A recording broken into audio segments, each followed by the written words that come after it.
इस कहानी को सुने औकात पता लग जाएगी। एक मच्छर था जो कोई मामूली मच्छर नहीं था, मच्छरों का राजा था। तो सारे मच्छरों को उसकी जगह देखनी थी कि वो कहाँ रहेगा। उन्होंने डिसाइड किया कि हाथी का कान बहुत अच्छी जगह है। अब जो मच्छरों का राजा था वो हाथी के सामने गया और बोला, तुम्हें अपने आप को खुशनसीब समझना चाहिए कि मैं तुम्हारे कान में रहने वाला हूं। तो हाथी ने कुछ नहीं कहा, चुपचाप खड़ा रहा। तो मच्छर ने वहां पे रहना शुरू कर दिया। कुछ दिन वो वहां रहा, फिर डिसाइड हुआ कि अब किसी दूसरी जगह रहा जाएगा।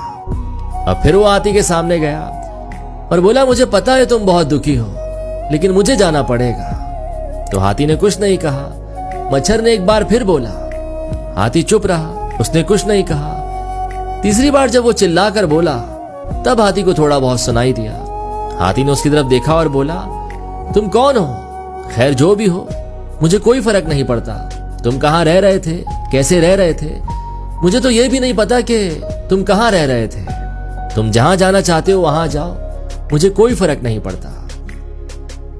अब इतनी बड़ी कायनात में, हस्ती में, जिसमें हम अपने आप को ढूंढ भी नहीं सकते, उसमें हम खुद को पता नहीं क्या क्या समझकर बैठे हुए हैं, क्या क्या बनाए बैठे हुए हैं। तो हमारे बड़े आदमी या छोटे आदमी होने से, पैसे वाला या गरीब होने से इस कायनात पर, इस हस्ती पर कोई फर्क नहीं पड़ता।